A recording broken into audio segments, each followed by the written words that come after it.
एक चीज़ अक्सर आप सबका देखे का मिलत होए पति पत्नी के बीच में, जैसे कोनो प्यार मोहब्बत का बात करे होए तो एक दूसरे का इशारा करिए कि बच्चे बैठा हाँ कुछ बोलिया ना, और वो कहिए कि लड़के बैठा हाँ लड़के जागत हाँ कुछ बोलिया ना।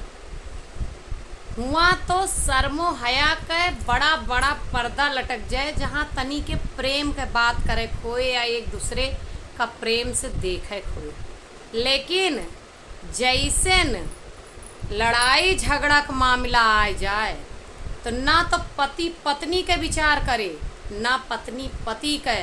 वह उनके खानदान का न्योत डरी है, वह उनके खानदान का, वह उनके खानदान के सारी विशेषता बताए डरी हैं, वह उनके खानदान के, यहाँ तक कि महतारी बहन तक के सब हो जाए, कुछ बाकी ना है बचत। तब कहाँ गा रहा था तोहरे सबके शर्मो हया का पर्दा।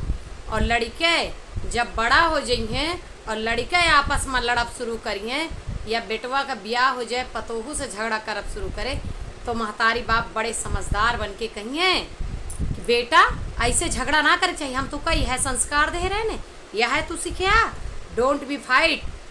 तो एक बात बतावा, जब तू लड़त रहा तभी समझदारिया कहाँ गए रही।